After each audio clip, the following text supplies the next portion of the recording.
नमस्कार दोस्तों। 8वें वेतन आयोग को लेकर सभी भूतपूर्व सैनिकों के लिए आ गई बड़ी अपडेट। जी हाँ, सही सुना आपने। सभी पूर्व सैनिकों के लिए एक लेटेस्ट और धमाकेदार अपडेट है सामने निकल कर आ चुकी है। सभी पूर्व सैनिकों के लिए ऊपरी तरफ यहाँ पर आप चेक कीजिए कि भूतपूर्व सैनिकों की यहाँ पर जो आपकी 8वें वेतन आयोग की जो आपकी टेबल थी वो यहाँ पर आपकी सामने निकल कर आ चुकी है। 8th पे कमीशन की जो है कैलकुलेशन टेबल यहाँ पर आपकी सामने निकल कर आई है। और यहाँ पर इसके अंदर यहाँ पर जो है चेक कर सकते हो कि जो आपका फिटमेंट फैक्टर है वो यहाँ पर आपका एक्सपेक्टेड 1.92 फिटमेंट फैक्टर यहाँ पर आपका लिया गया है। Expected fitment factor 1.92। उसके अनुसार यहाँ पर आपकी किसकी कितनी पेंशन आने वाली है उसकी जो पूरी पूरी आपकी जो टेबल है वो यहाँ पर आपकी सामने निकल कर आ चुकी है। यहाँ पर आप चेक कर सकते हो, ये वो आपकी पूरी पूरी जो टेबल सामने निकल कर आई है। तो इस टेबल के अंदर यहाँ पर आपकी रैंक दी गई है सिपाही से लेकर, यहाँ पर आपकी रैंक दी गई है सिपाही से लेकर ऑनररी कैप्टन तक की यहाँ पर जो आपकी रैंक है वो यहाँ पर आपकी दी गई है। और उसके सामने यहाँ पर जो आपकी कितनी पेंशन आने वाली है और कितनी इंक्रीजमेंट होने वाली है बिल्कुल विस्तार से मैं आपको इस वीडियो के अंदर बताने वाला हूँ। तो इसलिए वीडियो इंपॉर्टेंट होने वाली है। वीडियो लेंथी हो सकती है लेकिन वीडियो इंपॉर्टेंट होने वाली है।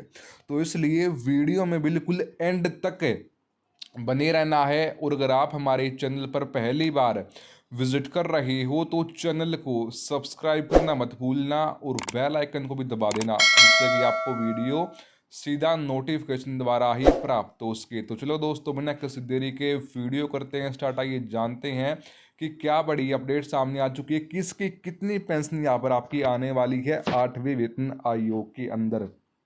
सबसे पहले बात करते हैं सिपाही रैंक की। अब जितने भी हमारे भूतपूर्व सैनिक जो कि सिपाही की रैंक से रिटायर हुए हैं, मान लीजिए यहाँ पर आपने जो है 15 साल यहाँ पर आपने कवालिंग फायर सर्विस की है, तो यहाँ पर अभी जो आपकी फ़िलहाल में पेंशन आ रही है वो यहाँ पर आपकी आ रही है 20,325 रुपये। यहाँ पर आपकी फ़िलहाल में जो पेंशन है वो यहाँ पर आपकी आ रही है। लेकिन वही अब आपका फिटमेंट फैक्टर 1.92 के अनुसार जो आपकी 8वें वेतन आयोग के अंदर यहाँ पर जो आपकी पेंशन आने वाली है वो यहाँ पर आपकी पेंशन 39,024 रुपये, कितनी 20,000 से बढ़कर यहाँ पर आपके अप्रोक्सीमेट है 39,024 रुपये यहाँ पर जो आपकी पेंशन है वो यहाँ पर आपकी आने वाली है।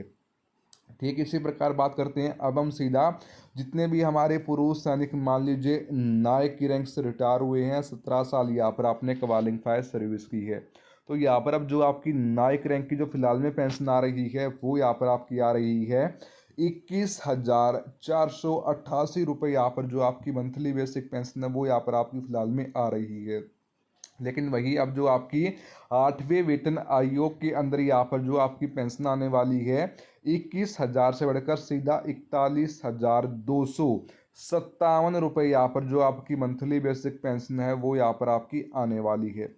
ठीक सीधा बात करते हैं अब हम यहाँ पर आपकी हवलदार रैंक की। अब जितने भी हमारे पूर्व सैनिक है जो कि हवलदार की रैंक से रिटायर हुए हैं, 19 साल यहाँ पर आपने कवालिंग फायर सर्विस की है, तो यहाँ पर अब जो आपकी फ़िलहाल में पेंशन आ रही है हवलदार रैंक की वो यहाँ पर आपकी आ रही है 23,432 रुपये। यहाँ पर आपकी फ़िलहाल में मंथली बेसिक पेंशन आ रही है। लेकिन अब जो आपकी बढ़कर आने वाली है 8वें वेतन आयोग के अंदर यहाँ पर आपकी पेंशन 23,000 से बढ़कर सीधा 44,989 रुपये यहाँ पर जो आपकी मंथली बेसिक पेंशन है वो यहाँ पर आपकी आने वाली है। ऐसे ही सीधा सीधा बात करते हैं अब हम यहाँ पर आपकी मान लीजिए जितने भी हमारे पूर्व सैनिक हवलदार की रैंक से रिटायर हुए हैं, मान लीजिए आपने कवालिंग फायर सर्विस की है 26 साल यहाँ पर आपने कवालिंग फायर सर्विस की है, तो जो आपकी फ़िलहाल में पेंशन आ रही है वो यहाँ पर आपकी आ रही है 25,582 रुपये। लेकिन वही 8वें वेतन आयोग के अंदर यहाँ पर आपकी पेंशन बढ़कर आने वाली है 49,117 रुपये। यहाँ पर जो आपकी मंथली बेसिक पेंशन है वो यहाँ पर आपकी आने वाली है।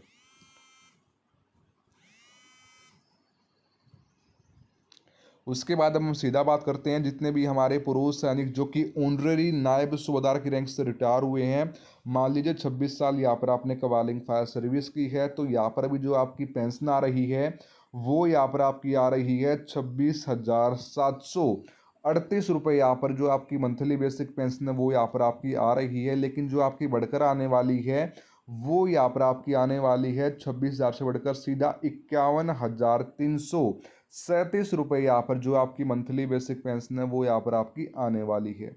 ऐसे ही सीधा बात करते हैं नायब सूबेदार रैंक की। अब जितने भी हमारे पुरुष सैनिक जो कि नायब सूबेदार की रैंक से रिटायर हुए हैं, 28 साल यहाँ पर आपने कवालिंग फायर सर्विस की है, तो यहाँ पर जो आपकी फ़िलहाल में पेंशन आ रही है वो यहाँ पर आपकी आ रही है 27,950 रुपये। लेकिन जो आपकी बढ़कर आने वाली है वो यहाँ पर आपकी आने वाली है 27,000 से बढ़कर सीधा 53,664 रुपये यहाँ पर जो आपकी मंथली बेसिक पेंशन है वो यहाँ पर आपकी आने वाली है। सीधा बात करते हैं सूबेदार रैंक की। अब जितने भी हमारे पुरुष सैनिक जो कि सूबेदार की रैंक से रिटायर हुए हैं, मान लीजिए 30 साल यहाँ पर आपने कवालिंग फायर सर्विस की है, तो जो आपकी फ़िलहाल में पेंशन आ रही है वो यहाँ पर आपकी आ रही है 31,500 रुपये। लेकिन जो आपकी बढ़कर आने वाली है वो यहाँ पर आपकी बढ़कर आने वाली है जो यहाँ पर 31,000 से बढ़कर सीधा 60,480 रुपये जो आपकी मंथली बेसिक पेंशन है वो यहाँ पर आपकी आने वाली है। दोस्तों यहाँ पर जो आपकी पूरी पूरी जो टेबल है वो यहाँ पर आपकी सामने निकल कर आई है, यहाँ पर आप चेक कर सकते हो। ये वो आपकी पूरी पूरी टेबल सामने आ चुकी है। ऑनरेडी कैप्टन तक की यहाँ पर आपकी रैंक दी गई है।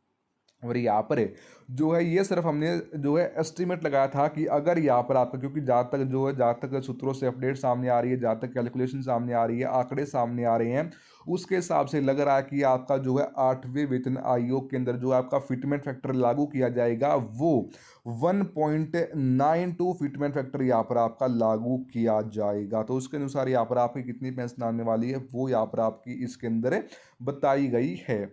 दोस्तों ये बड़ी अपडेट आ रही थी हमारे सभी भूतपूर्व सैनिकों के लिए। फिर मिलते हैं किस नई अपडेट के साथ, तब तक के लिए हमारे सभी भूतपूर्व सैनिकों को जय हिंद, जय भारत।